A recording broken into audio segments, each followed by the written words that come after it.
Over the past few episodes, we've been listening to plenary sessions from our international symposium on beauty at work, where we discussed the role of beauty in science and in architecture. We're now turning to the role of beauty in politics. In this final session, which you're going to hear over the next couple of episodes, we're going to debate whether democracy is beautiful and why or why not. Our panelists are Hélène Landemore from Yale University, Shadi Hamid, who is now at the Atlantic, and Osita and Nwanevu at the New Republic. The panel is moderated by Samuel Kimbriel from Aspen Institute. I'm very thrilled to introduce our moderator, Dr. Samuel Kimbriel. He's a political philosopher, author, and founding director of Aspen Institute's Philosophy and Society Initiative. He's part of an emerging generation of philosophers rethinking basic questions of individuality, identity, and community. He's author of Friendship as Sacred Knowing, Overcoming Isolation, from Oxford University Press, contributing editor at Wisdom of Crowds, and he writes widely on topics of solidarity, ideology, democracy, power, and trust for outlets including the Washington Post and BBC. He lives here in Washington, D.C., and holds MPhil and PhD degrees from the University of Cambridge. Samuel, please join us here, and I invite the panelists to join us as well. All right. Thank you very much, Brendan. We're really actually delighted to be on this panel, and it's going to be taking a kind of tact to a topic which is on everyone's minds, and we're going to intersect that in a quite unique way, I think.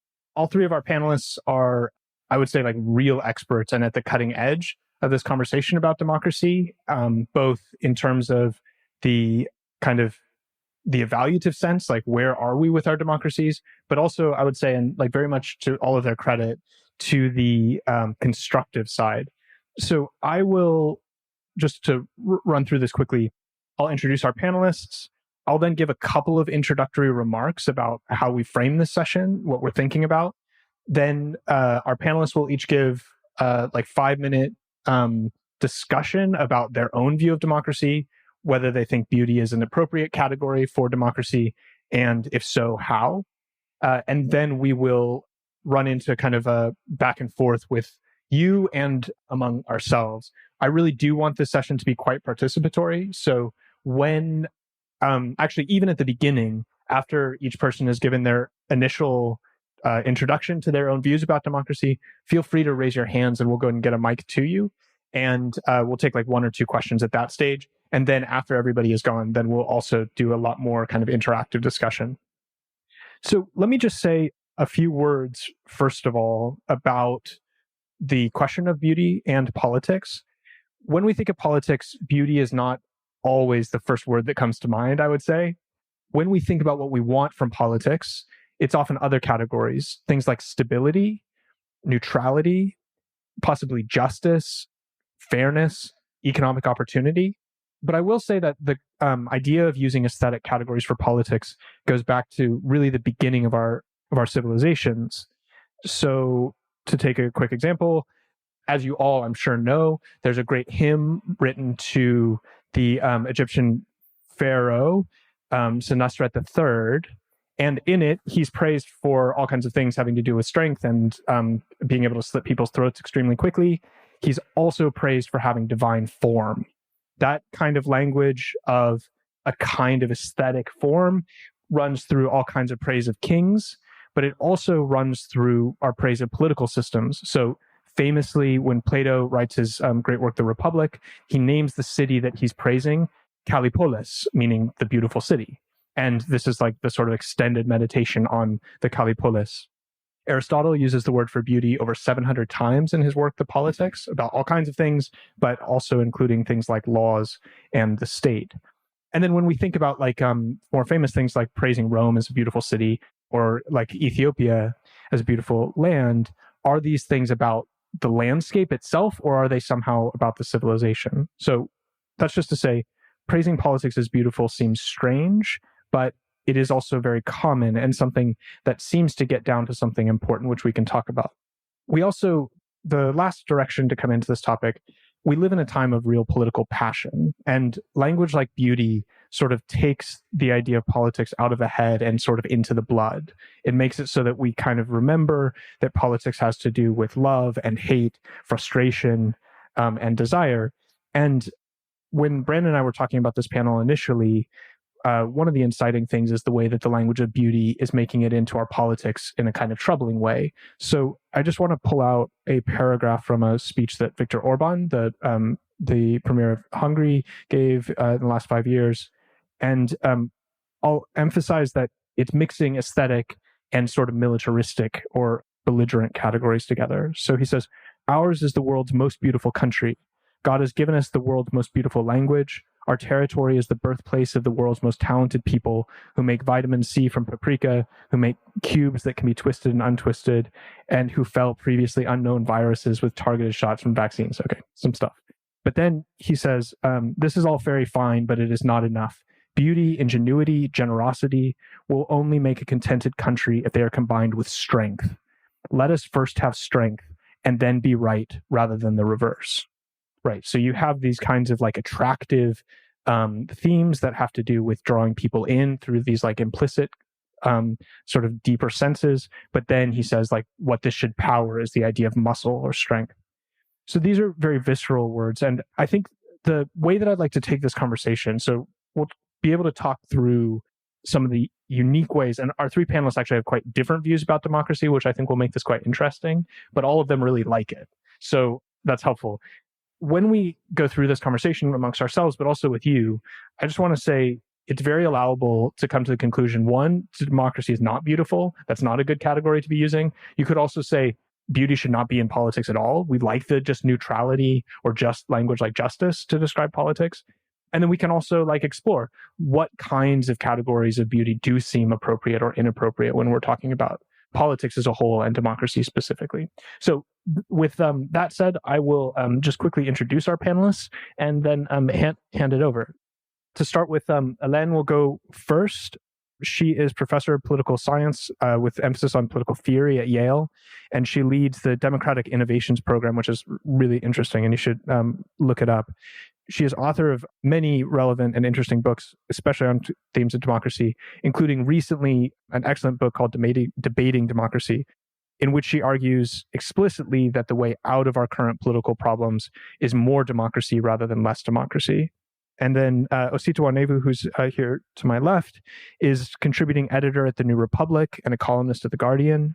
He also has a forthcoming book on democracy called The Right of the People, Democracy and the Case for a New American Founding, which is out with Random House next year. And then finally, Shadi Hamid is senior fellow at the Brookings Institution and a contributing writer at The Atlantic.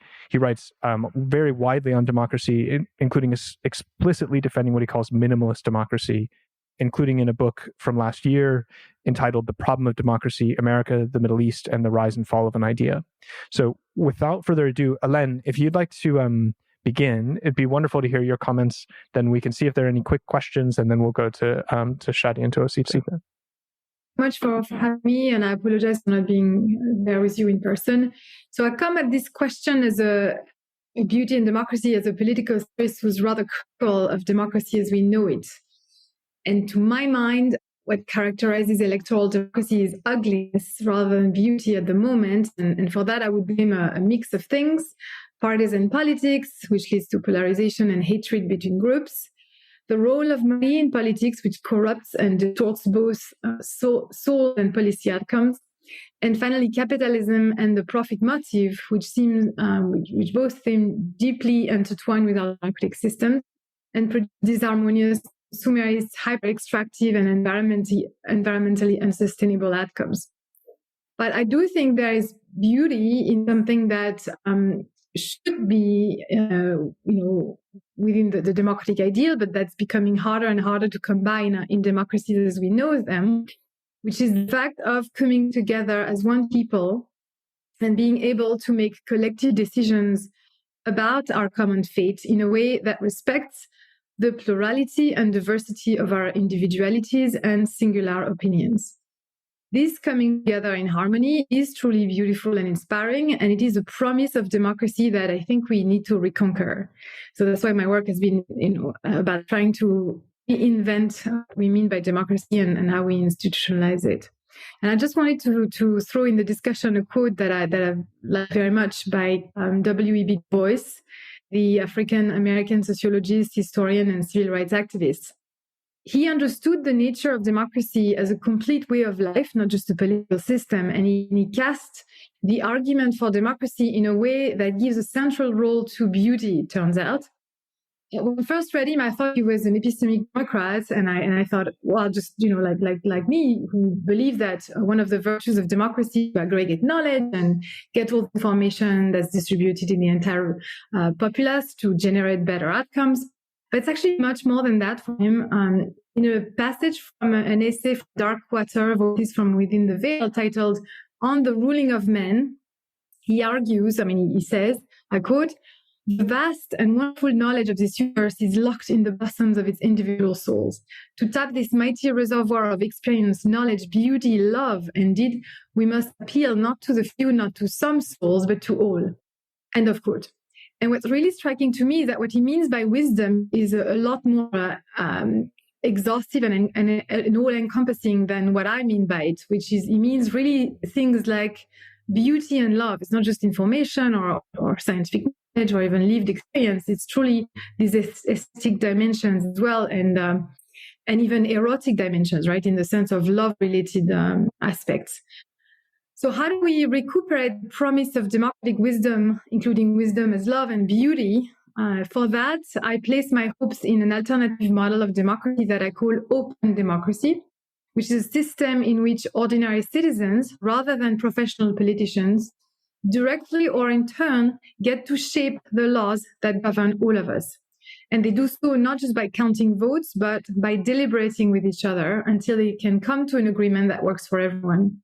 So, of course, this model of open democracy does not exist fully yet as a system, but I've seen it sort of emerge in bits and pieces in various parts of the world, and particularly in my native country of France, where we've conducted citizens' assemblies in the last 4 or 5 years, involving randomly selected citizens who managed to come together, above and beyond their disagreements and their differences and their singularities. So that gives me hope that we can perhaps scale this kind of processes and recuperate the promise of beauty in democracy.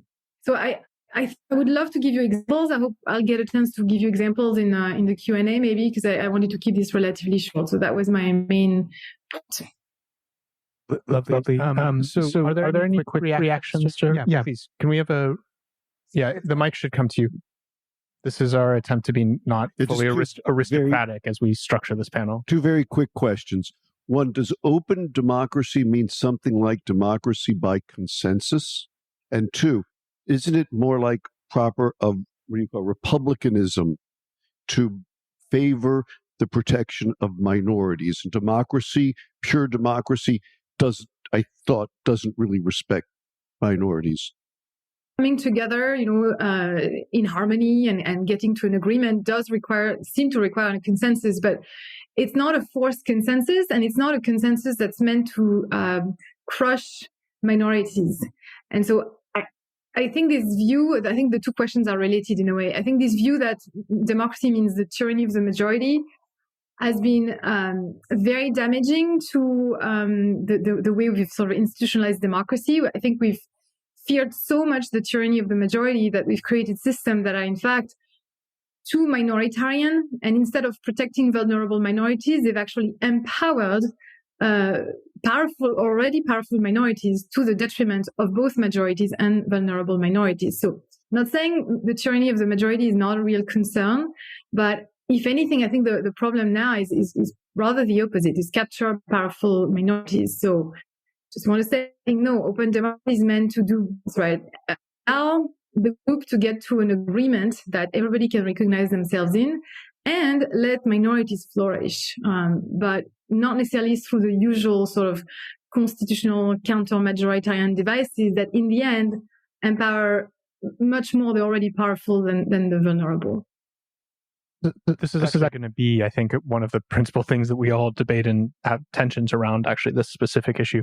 Do you want to just say one thing about, give one tangible example of this kind of open democracy model that you've been working with? actually. So I was on the governance board of the Convention on End of Life that took place in France from December 2023 to April 2020. Sorry, December 2022 to April 2023. And on the last session, after 9 weekends of 3 days, the citizens rendered a report on the recommendations to handle end of life issues in France. And half the report was about palliative care, which is what the minorities cared the most about. The minorities opposed to assisted dying and euthanasia. And the rest of the report was about, conditions under which some form of assisted dying should be allowed according to the 185 citizens that had been part of the process. And it took a lot of work, a lot of deliberation, and a lot of compromises and efforts on both sides to get there.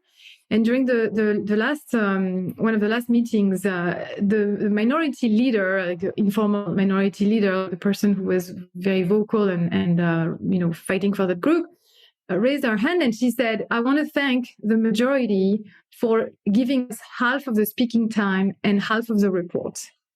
And it tells you something about how even on something as fundamental, it's fundamental disagreement whether you think that one should be able to end one's life or not. And they came to a conclusion that even though 75% of the group was in favor of liberalizing the law France to allow for some kind of assisted dying, the minority supported the report, thanked the majority. And in the end, 92% of the people in this assembly voted for the report.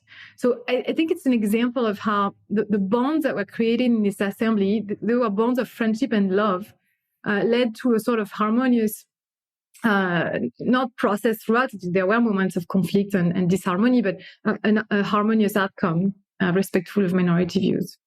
Lovely. Thank you so much. So now we'll go to Shadi. Okay.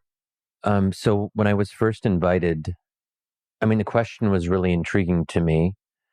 And basically, I had to form a position in real time because I actually previously did not have an explicit position on the question of what is beautiful about democracy, or even another version of the question, which is democracy beautiful in the first place? So it was an interesting experiment for me to see what would be the process of coming to a position on something I hadn't previously thought much about, which got me thinking about how do we come to have positions in the first place?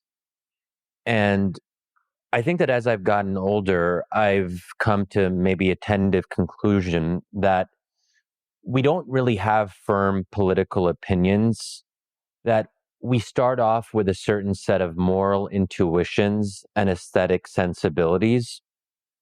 And then we use politics to then describe the manifestation of moral intuitions and aesthetic sensibilities. So there's something very contingent about our political positions. They could have been otherwise. So if you took my same genetic material, but put me in a different context, growing up in a different place, having different friends, I would have different political positions.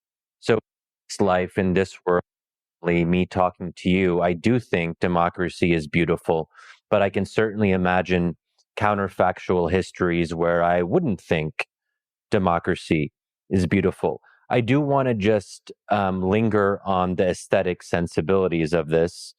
So in my book, as Sam mentioned, I proposed something called democratic minimalism. Now, until I was invited to speak here, I didn't actually make a certain connection, because when I look at my apartment, so when I came here earlier today from my apartment, I looked around myself, and it is very much a minimalist aesthetic.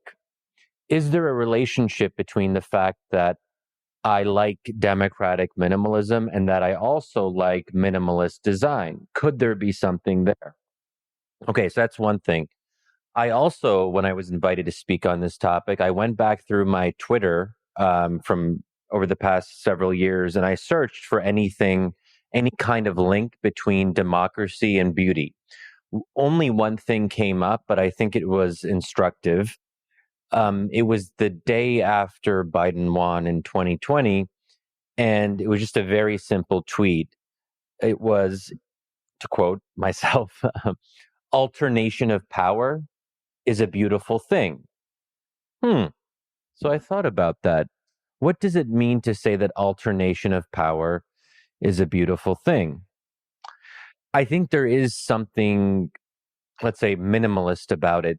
And you just think about it. In a lot of countries, there isn't peaceful transfer of power, or really any kind of alternation of power.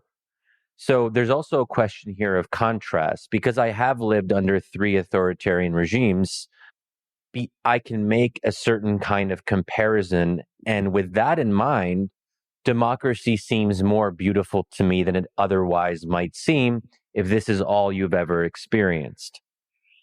It was interesting listening to Hélène just now, because she said that there are aspects of our democracy now that are ugly, that there's an ugliness. And I guess I would have to disagree, and ultimately this is all subjective, right? I do think there's something beautiful about conflict, about dissonance. I'm actually quite suspicious of consensus, or even an aspiration to consensus. I'm suspicious of harmony. I don't want to live in a harmonious country. I don't necessarily want us to all come together as one. I find beauty in dissonance, which also makes me think about the kind of music that I like. And as I reflected on this, I realized that I have a very particular taste in music that emphasizes dissonance over harmony. And not to go into there's a particular genre of music. If any of you want to Google it later, it's called shoegaze. And it is very much oriented around a certain kind of dissonance and contrast between the different elements of the music. Anyway, I'll just close with a couple final points to just put it out there, because this is important. We are at Catholic University, so I should say something about the divine. I think that democracy at some fundamental level is beautiful because it is in line with who we are and how God made us. This is, I think, essential to my view. If I have to dig deep, I didn't always realize this was the case. It's only over the past few years, with friends pushing me, including Sam, that I started to realize that a lot of my views on democracy were quite tied to my belief in God.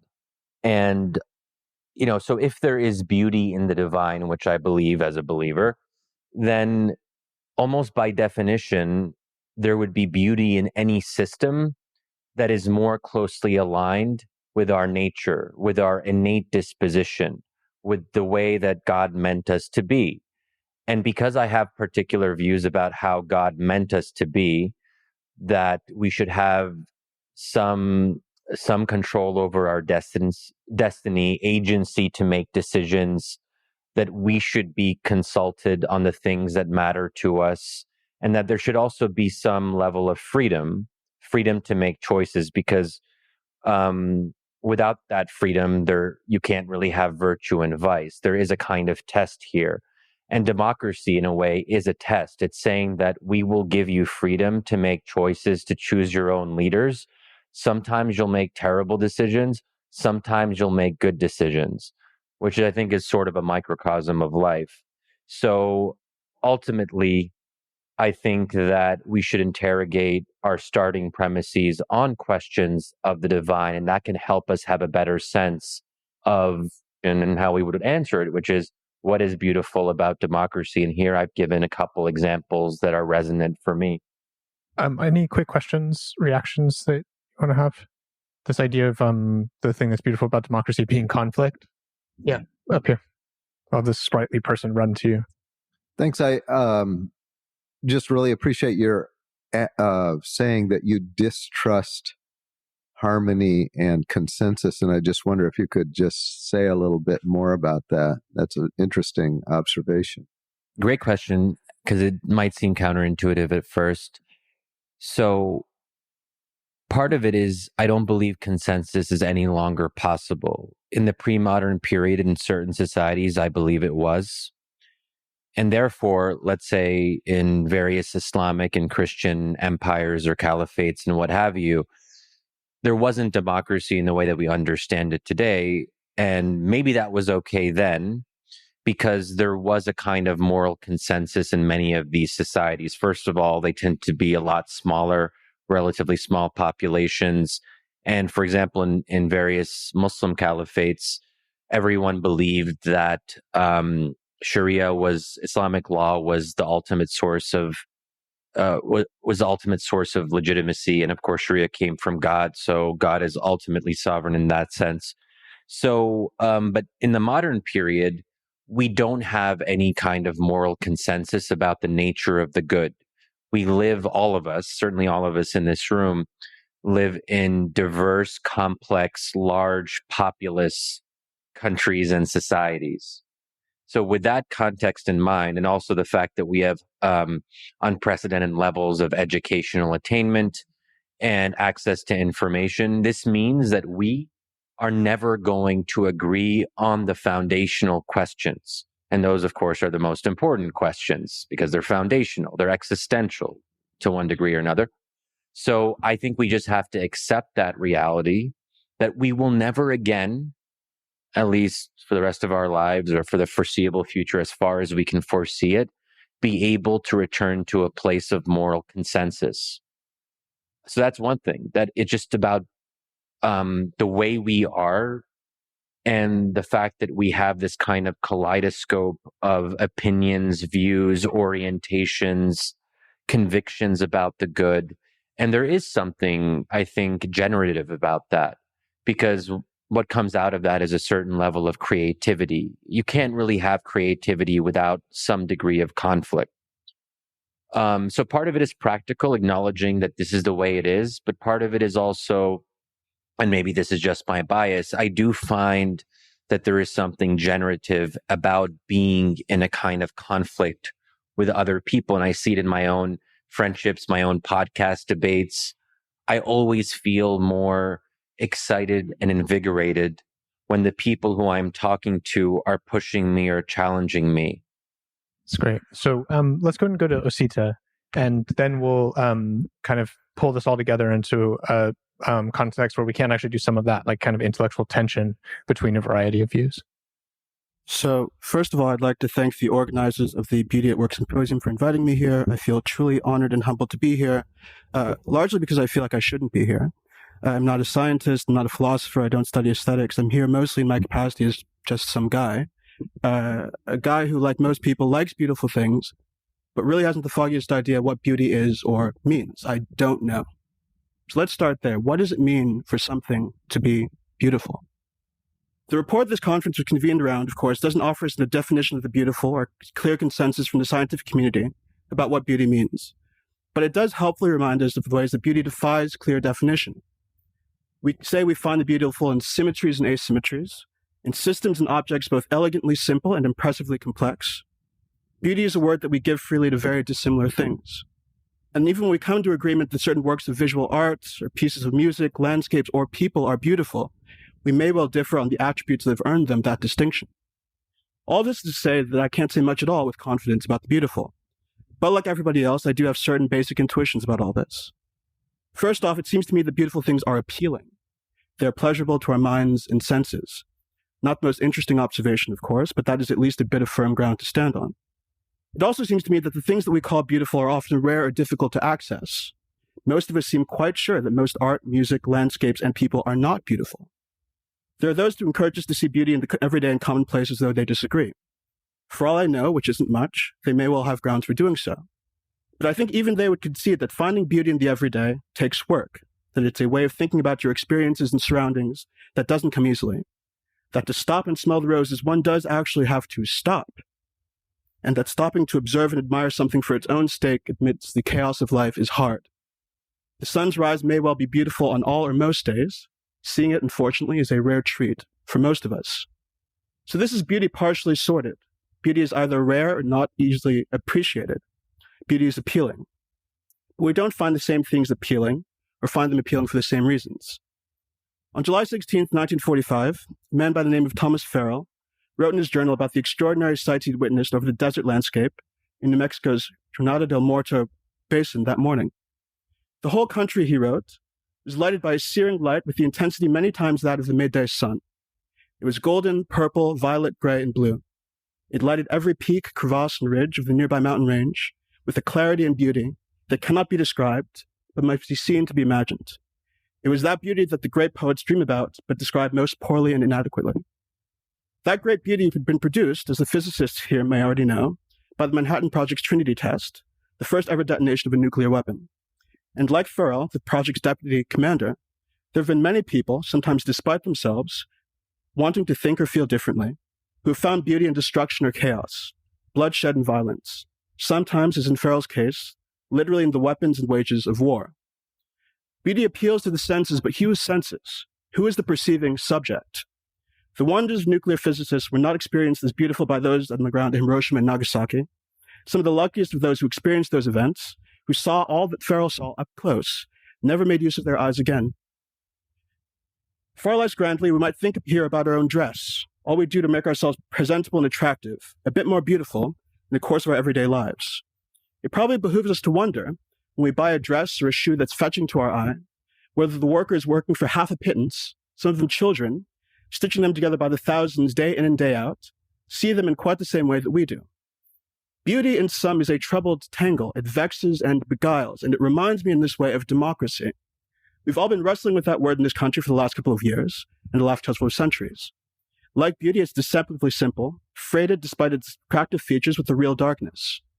We're all taken from time to time with the romance of the protest, of the town hall meeting, the excitement of a political campaign, the simple pleasures, at least for the most civic-minded among us, of Election Day itself. Going into a church or a school, perhaps, and having your voice recorded as though it matters. And sometimes it really does.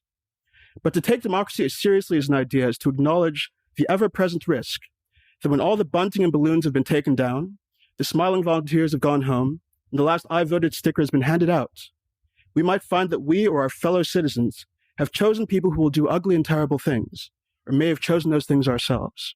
To prosecute wars without reason, to persecute the helpless, to take children away from their parents, to send agents of the state into libraries so that the state might substitute its own sense of beautiful for our own. Why then do we persist? What makes democracy worthwhile given all that can go wrong? For me, it's largely a matter of power, incentives, and agency. If governance is to benefit the governed, it's best left to the governed themselves, rather than authorities that cannot be trusted to act reliably in or be held accountable to their interests. There are some who additionally offer an aristocratic defense of democratic processes.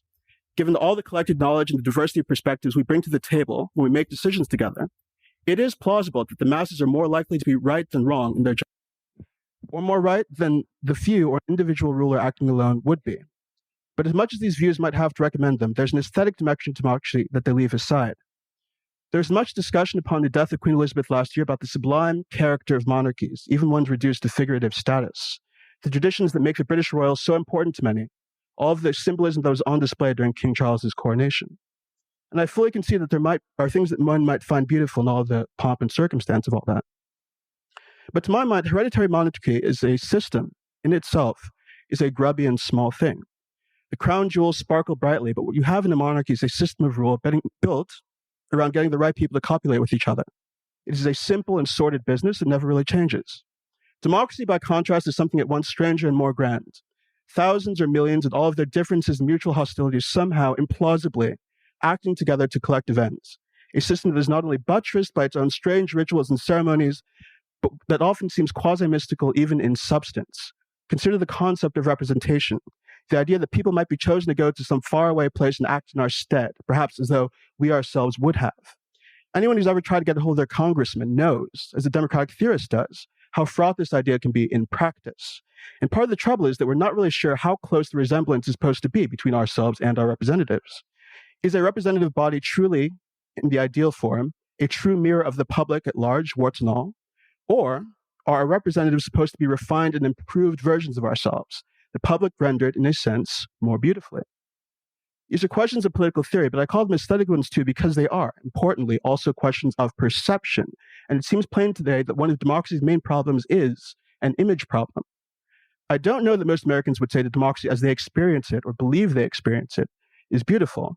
So I don't know that most Americans would say that democracy needs to be beautiful. Most people, I think, tend to think about democracy as infrastructure. A good democracy for most is something like good plumbing, a vital system of pipes that ought to be kept in working order, but not thought much about besides as we busy ourselves with the business of life. And most Americans today think that system of pipes has gotten perhaps hopelessly corroded. It's busted and leaking sewage everywhere. It has interrupted and polluted the business of life. Most Americans just want those pipes fixed. They don't need to see beauty within them. They just want them to work. But I think making democracy work takes commitment, patience, perseverance, a willingness to suffer and sacrifice for the sake of the system. If we aren't bound tightly to it, it will fail. You will strain for alternatives, and those alternatives will be worse.